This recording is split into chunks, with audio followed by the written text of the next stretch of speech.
My name is Delaney Hart, and I was 35 years old the morning I found out my family had already turned my inheritance into a wedding barn. I was standing on River Street in Copper Falls, Michigan, with highway dust still on my boots, looking at a cedar sign that had not existed the last time I came home. White paint, black iron brackets, string lights still hanging from the eaves from the night before, and burned into the wood in a script somebody had paid extra for was my dead grandmother's first name. May. May's Harvest Hall. My brother owned it. My grandmother left me 14 acres of orchard and the white farmhouse on Fox Run Road. Not in conversation. Not as some family understanding. In her will. My name typed clean on the line, read out loud by a lawyer in a room full of relatives who all nodded like language still meant something in this country. My parents sold it. My brother spent it.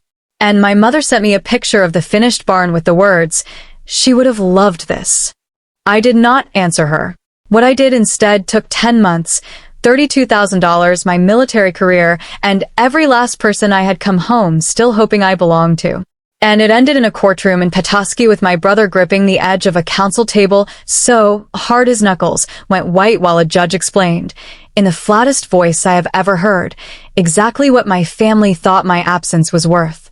Welcome back to Hidden Family Revenge, the place where the quiet one stops swallowing it and the whole county gets to hear the bill. If this one gets too close to home, stay with me. And if you already know what it feels like to be thanked instead of chosen, you're going to understand every second of what comes next. Fort Novosel to Copper Falls is just over 12 hours if you do not stop, and I did not stop. I have spent 11 years in the Army, mostly as a helicopter crew chief, which means I trust movement more than stillness and machines more than conversations. It ruins you in ways people do not see. I can tell when a rotor is wrong before anybody else in the hangar hears it.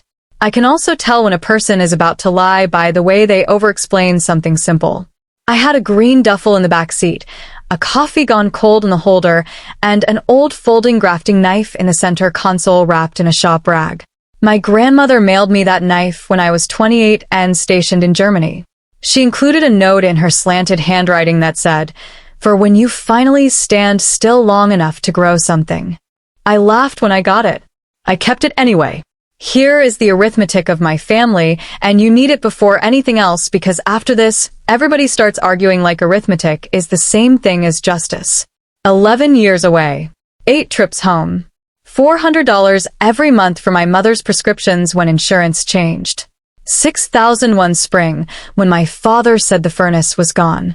$2,200 for my brother Noah's truck transmission because he couldn't miss work right now. $900 for roof shingles after a storm. I never missed a wire. I also never asked for a single thing in return. That sounds noble when you say it fast. It was not noble. It was distance with a banking app. I came home once in the last 3 years before my grandmother died. 3 days. I flew in, sat by her hospice bed, held a cup with a straw she could not use, and flew back out before the hydrangeas by her porch went brown. My father noticed that.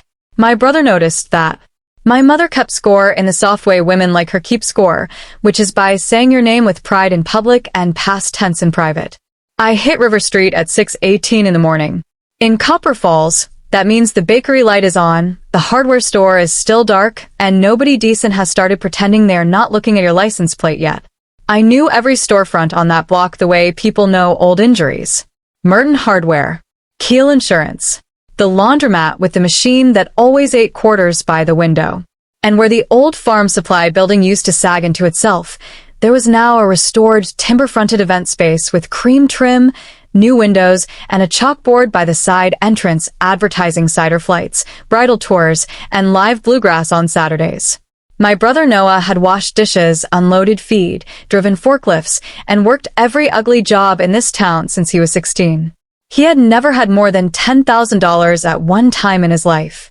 Noah did not just wake up one day with a renovated barn, a commercial kitchen, custom lighting, and a liquor license. People in towns like ours always say the same thing about money. It came together. Money does not come together. It is carried by somebody. And I already knew, if I am honest, where it had been carried from. My mother sent the picture in May. I was in Alabama, standing behind a hangar while a storm shoved heat around like wet laundry. She sent it at 9:11 at night. The first picture was scaffolding and ladders and Noah in the middle of the frame grinning so hard his eyes were nearly shut. The second was the sign on the sawhorses before it got hung. May's Harvest Hall. Under it she wrote, "He did this so her name would stay in town." I typed back one sentence. "With what money?" The dots came and went for so long, I thought she had decided not to answer at all. What came through finally was, "Dad handled all that after the estate.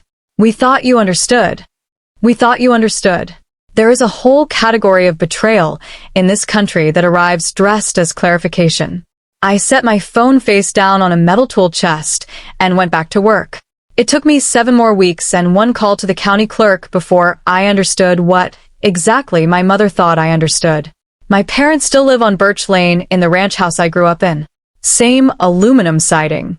Same dented mailbox. Same ceramic goose pie. The porch steps wearing seasonally inappropriate outfits my mother insists are whimsical.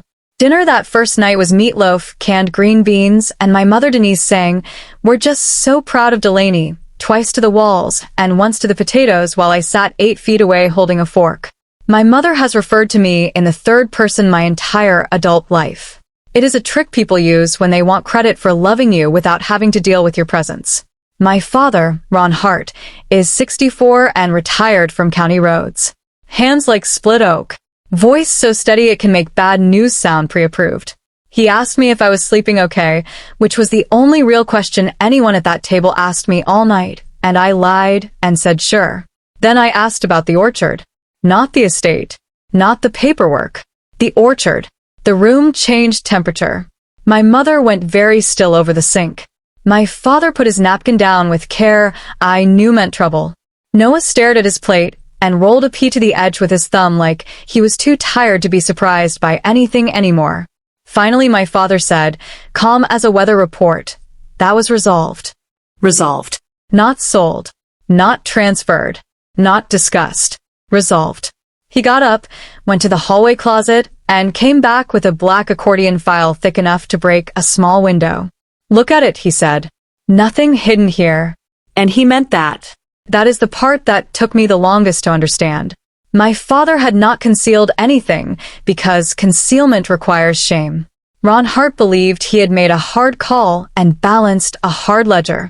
Those are not the actions, in his mind, of a thief. He handed me the file. The sale was in there. Fox Run Orchard and Farmhouse. Sold 8 months earlier to North Current Solar Development, LLC. Sale price, $188,000. There was also a line item labeled caretaker reimbursement. 18 months. $96,400. My father had not stolen from his mother's estate. He had billed it. There were receipts. Tabs. Pharmacy logs. Mileage sheets. Handwritten notes in block print. He had converted 18 months of lifting, bathing, feeding, changing, driving, and losing sleep into numbers with decimals, and then paid himself from estate funds because, to him, labor has value, and a man who does the labor is owed. I am not telling you he was right. I am telling you why he never looked guilty. I turned another page, and there it was, the line that made the rest of the room drop away. Consent of devisee to sale of specifically assigned property. Signed by attorney-in-fact for Delaney R. Hart. My father's name below mine. No forgery. That would have been easier. A forgery is clean. A forgery has crime scene edges. A forgery gives you somebody to hate without having to include yourself in the chain of events. This was not a forgery. This was my father using a general power of attorney I had signed 3 years earlier before a deployment because base legal was backed up, my unit was leaving, and everyone in my hallway was signing the same packet with the same tired clerk. I remember that office. The buzzing fluorescent lights. The dry-mouth coffee in a foam cup. The line of people shifting on combat boots. I asked for a limited power of attorney. I did. I said I only needed rent and truck registration handled if something happened. The civilian paralegal, who looked like he had not blinked since Tuesday, told me limited would take longer, and we were wheels up in 4 days. Everybody's signing the general, he said. So I signed the general. That night I called my father from the parking lot and told him, only if something comes up with the truck or apartment. Nothing else. He said, understood. And he meant that, too. The next morning in his garage, with a socket set laid out like surgical tools on an old towel, he explained his whole life to the underside of a lawn-mower engine without once raising his voice. You were gone, he said. Not angrily. Factually. Your mother was there some. Noah was there every day he could be. I was there every morning and every night. You sent money. I appreciate that. But money is not the same as changing somebody at 2 a.m. That was true. He kept going. Your grandmother wanted that place kept up. The orchard was dying. Taxes were climbing. North Current made an offer on the land before the panels went in. Cash. Clean. We had expenses. Noah had a plan. I made a call. Then he opened a manila envelope and slid it across the workbench toward me. Inside was a cashier's check for $68,000. Also inside was a release. Typed. Dated 3 days before I drove home. Your portion, he said. Take it and we're finished with it. Not even square. Finished. I looked at the date before I looked at the number. He had prepared for my anger the way he prepared for winter salt delivery, early and on paper. I asked him one question. When did you decide I wouldn't get a vote? My father finally looked at me then, and it is important that I tell you the truth. He looked tired. Not cruel. Not triumphant. Just tired. The day you stopped showing up, he said. My nephew Eli found me behind Grace Fellowship 3 days later. 14 years old. Too tall already. Hoodie sleeves over his hands. He still had the face he had at 9 when he used to video call me to show me fish he caught out of season and homework he had not done. He had a grocery bag with him. Old pictures from my grandmother's house, he said. Stuff nobody wanted. Inside was a seed catalog from 2009, a cracked pair of pruning shears, and a Polaroid of me at 10 years old standing between 2 apple rows with a crate bigger than my chest and dirt up to my knees. On the back, in my grandmother's hand, she had written, Deli, age 10. This one runs. Leave her a gate she can come back through. You need to understand something right now. That sentence never became evidence. It never went into court. It never got waved around by a lawyer. The law does not care what your grandmother scribbled on the back of a Polaroid in 2001. But I care. Because when she wrote that I was 10, before the army, before the wires, before the deployments, before my father started counting hours, and my mother started translating absence into character. My grandmother saw the whole shape of the thing when I still had baby teeth. And now the gate was gone and solar panels sat where the Cortlands used to be. The Register of Deeds office was 28 miles south, in a municipal building that smelled like wet coats and toner. Certified copies were $4 a page. That is what it costs in northern Michigan to find out exactly how your family priced you. I got the deed. I got the consent. I got the estate inventory. And then I got in my truck and called a lawyer because there is a specific kind of panic that only legal stationery can produce. Her name was Rebecca Sloan. 48. Probate and trust litigation. Office above a tax preparer. Carpet old enough to vote. She read in silence for nearly 10 minutes. Then she said the first true thing that hurt me all year. You are not getting the orchard back. North Current was clean. They bought through title. Recorded the deed. Broke ground months ago. Good faith purchaser. The law protects people like that because frankly it has to. We cannot have land titles in this country turning into campfire stories every time a family lies to itself. Then she looked at me over the file and said, if you hire me hoping to recover those acres, don't. I sat there and felt the floor tilt. Because the orchard was the whole thing. The farmhouse porch was where my grandmother shelled peas. The west field was where I learned how to reverse a trailer badly and get mocked for it generously. The windbreak by the north fence was where she told me, once, while sharpening that folding knife on a stone, people praise sacrifice when they are already spending it. I laughed when she said that, too. I was 23 and leaving again in 3 days. I thought she was being dramatic. Rebecca turned the estate inventory toward me and tapped it with her finger. But the money, she said, did not disappear. That sentence changed my life. Because there it was, neat as a sermon.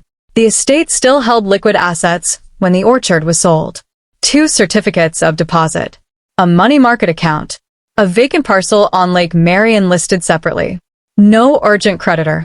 No emergency forcing liquidation. Which meant the specifically assigned orchard, the one left to me by name, should have been the last thing touched. Last. Not first. Not convenient. Not because my brother had a dream and my father had a calculator. The accounting showed the trail in full. $188,000 from North Current into estate account. $96,400 to Ron Hart, caretaker reimbursement. $42,000 in taxes and fees. $171,000 transferred over 3 draws to Harvest Hall Renovations, LLC. Memo line. Family loan. No promissory note. No repayment schedule. No interest. No collateral. Just my inheritance going downtown with prettier handwriting. I rented a room over Merton Hardware in August because court calendars move slower than pain, and I had already learned I could not do this from another state. 1 room. Sloped ceiling. Hot plate. Bathroom down the hall that had exactly 6 honest minutes of hot water if no one else in the building got there first. The window looked straight down on May's Harvest Hall. At night, from the narrow bed, I could see brides taking photos under my grandmother's name while my brother's staff rolled barrels and folded chairs for the next event. People hear stories like this and imagine strategy. There was no strategy. There was a room, a file box, a lawyer's invoice, and my body in the town I had spent 11 years paying to avoid. My mother called on day 5, not to ask how I was, to ask, how long is this going to be going on? People at church were talking, she said. I told her the truest thing I had said to my mother in a decade. I don't know. She went silent because women like my mother have scripts for daughters who visit and scripts for daughters who leave and make them look brave by association. They do not have scripts for daughters who stay and ask follow-up questions.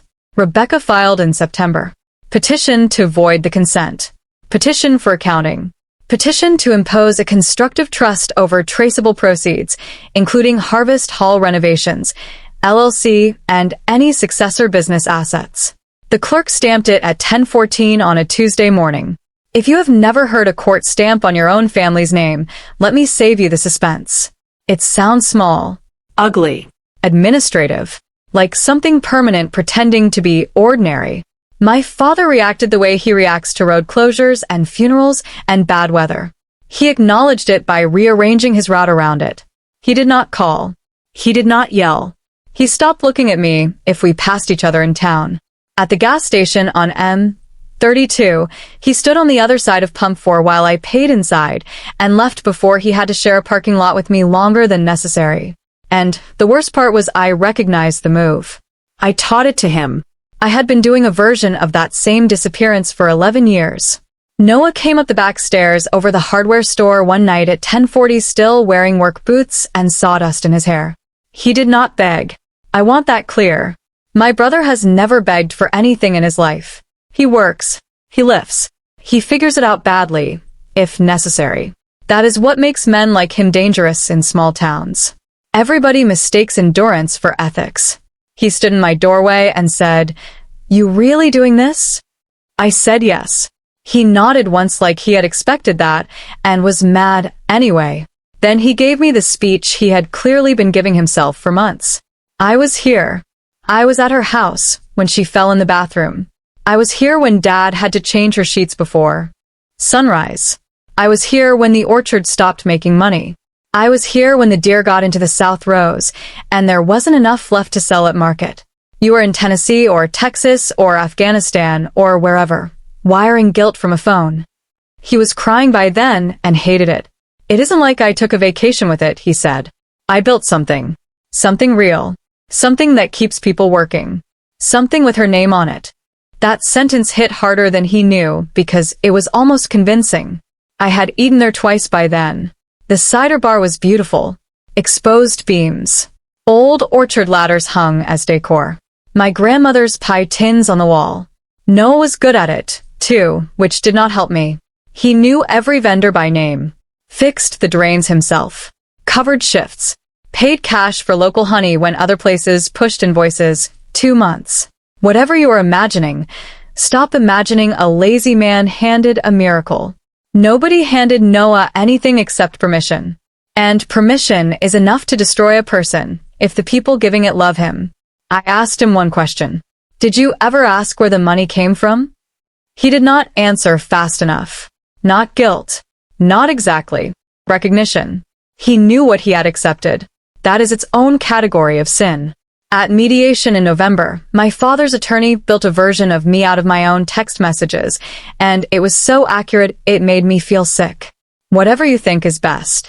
Can't deal with this from here. Sorry, I can send money Friday. Tell Grandma I love her. I can't get leave.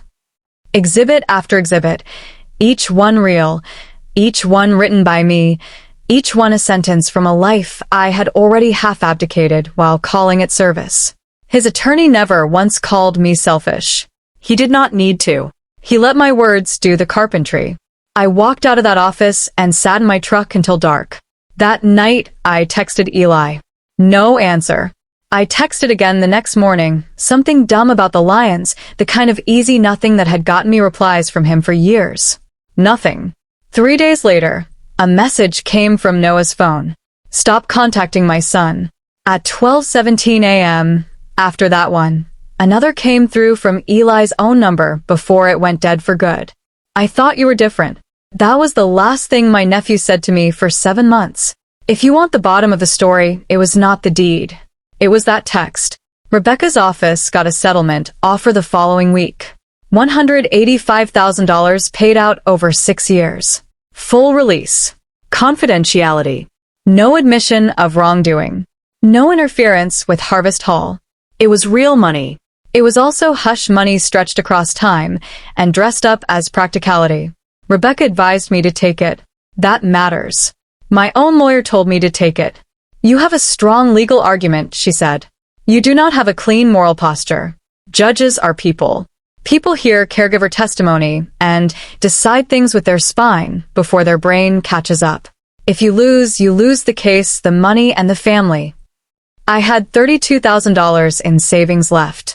That was 11 years of being careful. 11 years of barracks rooms, deployment meals, and not owning nice things. It was also less money than I had wired home over the same period. I wrote the retainer check. Rebecca looked at it a long time before she put it in her folder. Then she asked me the only question worth asking. Why? And I said the truest thing I have ever said out loud. Because they have never had to hear me say no while standing in front of them. My re-enlistment window opened and closed while I was living over the hardware store. My first sergeant called twice. The second voicemail said, "Hart, call me before you blow up your life over something that'll still be there next month." He meant well. He was wrong. Some things are only real if your body is in the room the day they happen. That is the whole reason my father believed he could sign for me in the first place. At some point, I understood something ugly and useful about my military career. The Army had spent 11 years taking my absence and laundering it into virtue. Deployment. Orders. Service. Duty. Out here, in a county where people change bedpans and shovel driveways and sit through dialysis and bury parents and keep farms alive one invoice at a time, absence has a different name. It is just being gone. The hearing was set for January 22nd. The night before, sleet rattled the window over my sink, and I sat at the little table with legal pads, exhibits, and the Polaroid of me at 10 leaned up against a salt shaker. Rebecca's instruction was good lawyering. Answer only what is asked. Do not volunteer. Do not concede abandonment. Do not give them the story they want. That is what $32,000 buys you. Restraint. At 1:30 in the morning, I stopped taking legal advice from paper and started taking life advice from a dead woman with dirt on her knees. People praise sacrifice when they're already spending it. I had spent 11 years letting everybody in my family treat my distance like a contribution that required no vote from me. If I got on that stand and pretended my father had invented my absence, I would lose. Worse, I would deserve to. So, I tore up 6 pages of notes and wrote one sentence. The probate courtroom in Petoskey is smaller than most church basements.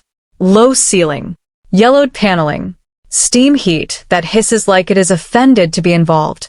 My mother sat in the second row, wearing the navy coat she saves for funerals and nice Christmas Eve services. Noah sat beside her in a pressed shirt that fit him badly because he had borrowed it or outgrown it. My father sat straight-backed at council table like the county had called him in to explain a drainage issue. They put him on first. His testimony worked on the room exactly the way Rebecca said it would. He described lifting my grandmother after falls. He described medication schedules and sponge baths and the sound she made in the last month, when she could no longer swallow cleanly.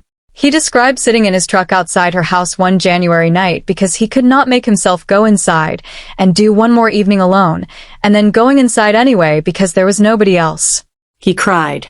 Not performatively. My father is not built for theater. He cried because memory is physical and some people carry it in the chest forever. And I believed him. That is the part nobody likes when I tell the story. I believed him because I know what 18 months of caregiving costs a body. I know what it does to sleep, to patience, to blood pressure, to marriage, to every quiet room in a person's house. I could not fight him on the suffering. He had it honestly.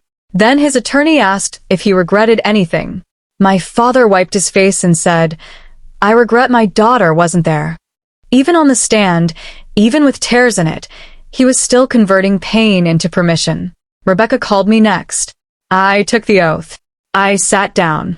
And before opposing counsel could touch the first exhibit, I looked at the judge and said, "Your Honor, before we begin, my father is right about part of this. I was gone. I sent money when I should have sent myself.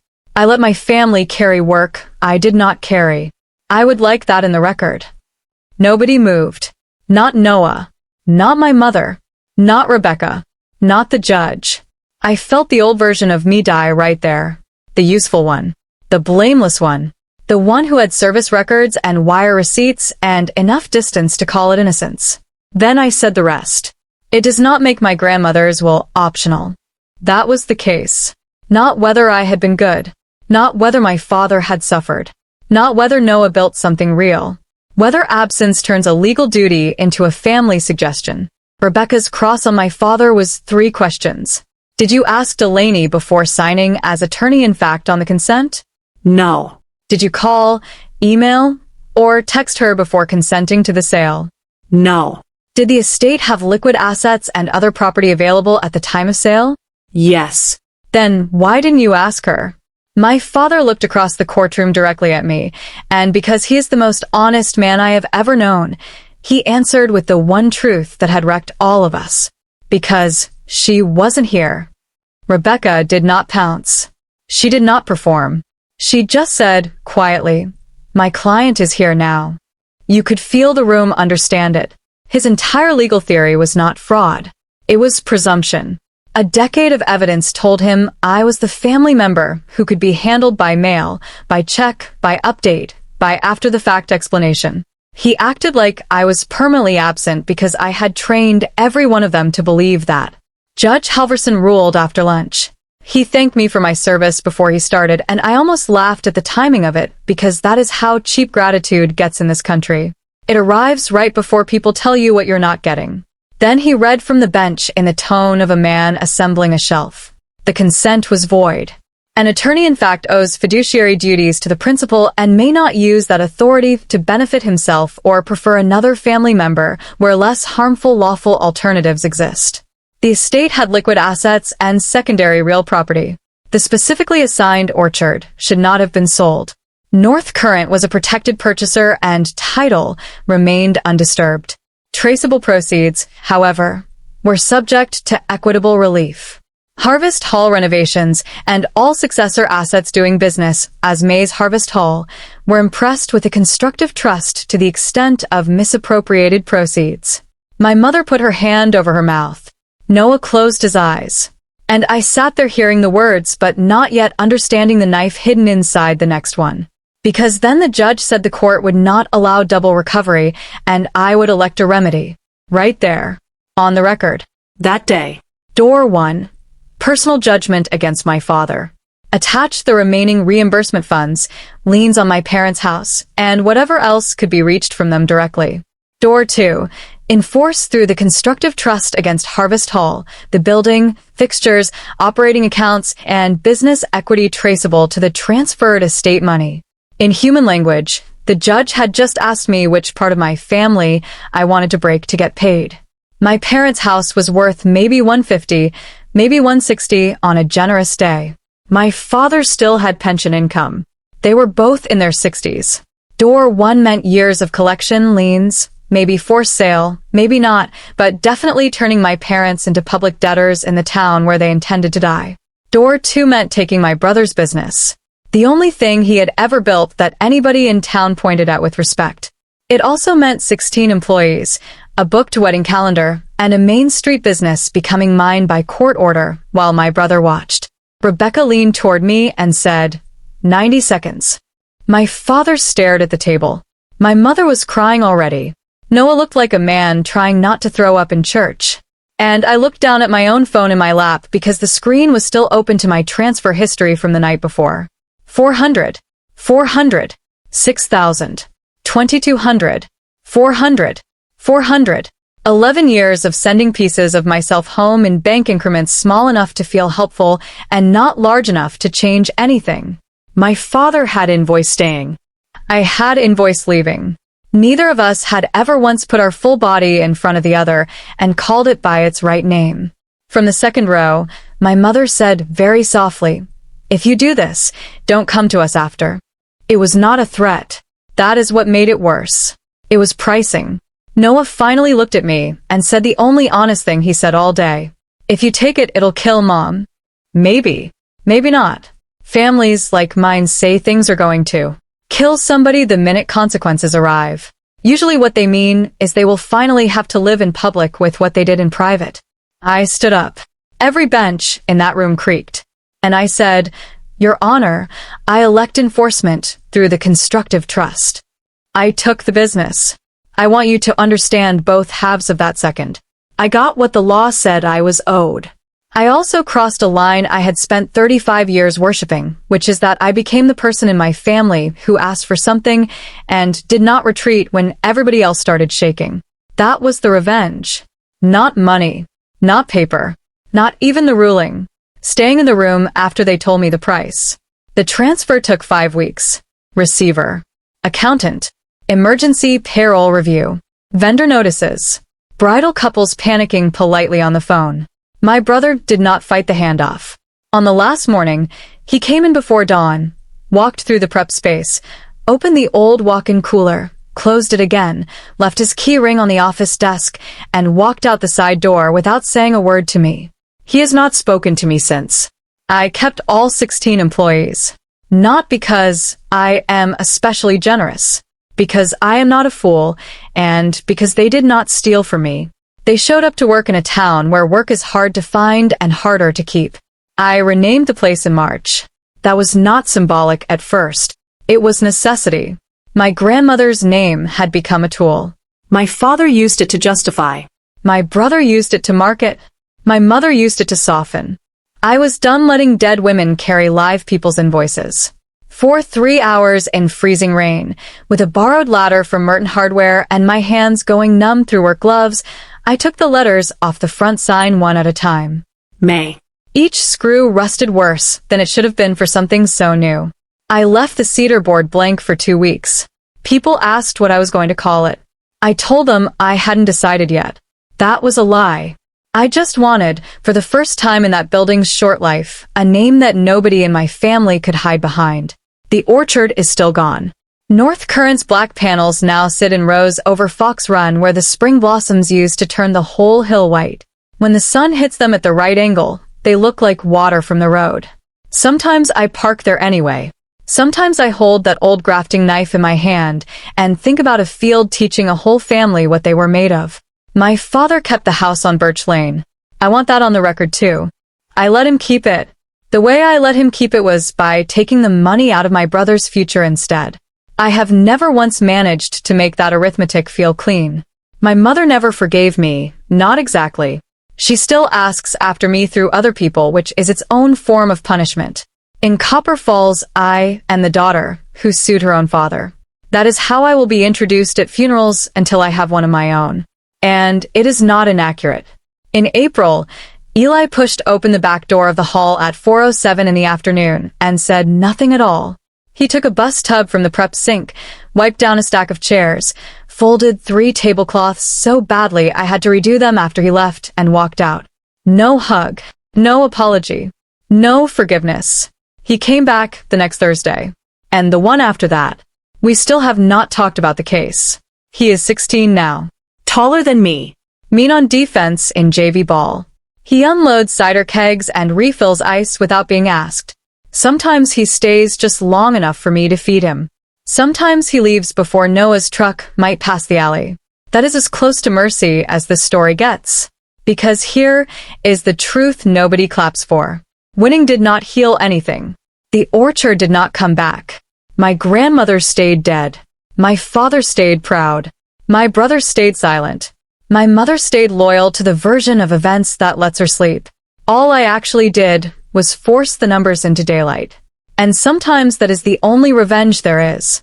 At 36 years old, I am out of the army, running a venue I never wanted in the town I trained half my life to escape. I know wedding linen costs. I know how long hydrangeas last in walk-in refrigeration. I know which breaker trips if the DJ plugs in too much bass on the west wall. And every morning before anybody else gets in, I unlock the back office drawer where I keep my grandmother's folded Polaroid and that old grafting knife wrapped in shop cloth. The knife does not open a gate. It never did. That was never its job. Its job was to remind me that if a place matters, somebody has to physically stand in it before other people decide your absence is permission. So if you are the one in your family everybody praises for understanding, for serving, for sacrificing, for never making it hard, listen to me carefully. Praise is not payment. Gratitude is not consent. And if the thing they owe you is a vote in your own life, do not wait by the phone for them to mail it to you with an apology. Go stand in the doorway. Make them look at you. Say the number out loud. Because the only thing on earth people cannot spend for you, cannot sign for you, cannot explain away after they have already used it, is your body in the room while they are making the decision. If you had been in that courtroom, would you have taken the judgment against the parents or the business from the brother? Tell me in the comments. And if you know what it costs to stop being the easy one, subscribe. Because next week somebody else finally quits confusing love with permission.